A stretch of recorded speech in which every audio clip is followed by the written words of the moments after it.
Yeah. So I just started in the beginning by gaining a little bit of worth.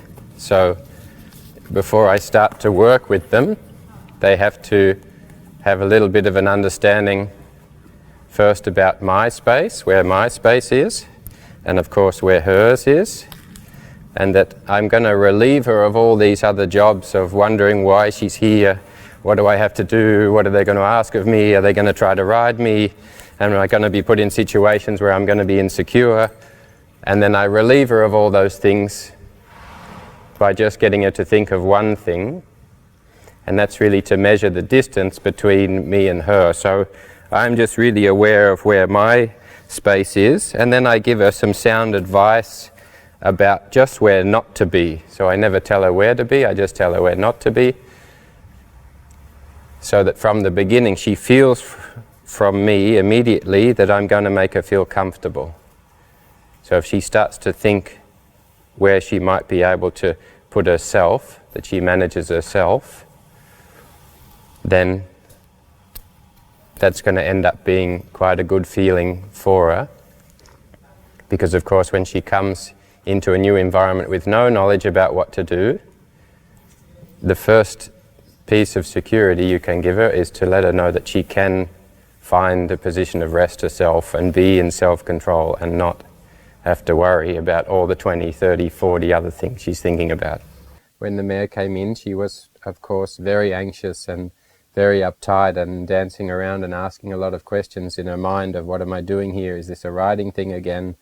When I'm being ridden, I'm really insecure, I find myself not knowing what to do. And you saw in her body language a lot of these physical attributes in showing the level of frustration or already the insecurity. So it was important in the beginning that we let her feel a position of comfort, and by doing that we take away all the questions that she's asking herself in her mind. I'd sort of showed her where not to be.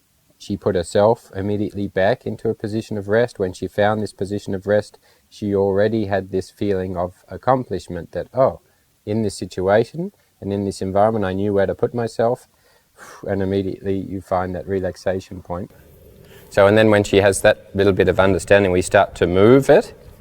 So we can start to move around, and she also is able to keep that space.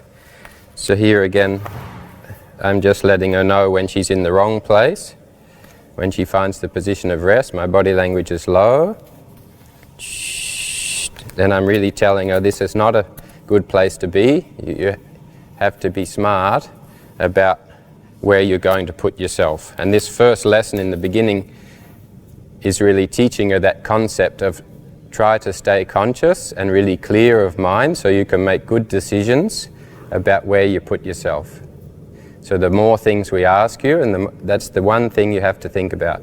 I have to be smart about where I put myself and to be a good decision maker.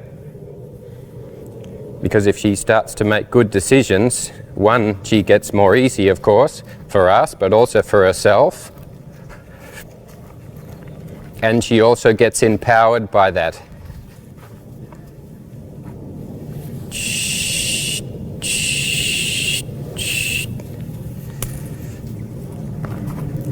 So then I check the distance, faster, slower,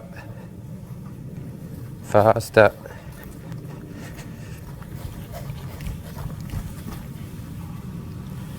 Check the distance, and I always go with as little aid as possible. First the body language, and then the voice, and then the practical example of can you feel that there's energy in that place and you should put yourself somewhere else.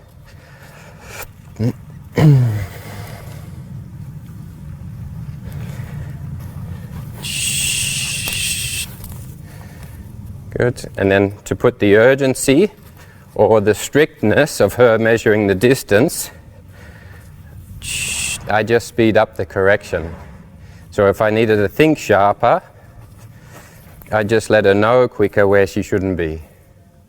So when the practical example comes quicker, then the self-correction, the self-management starts to also speed up.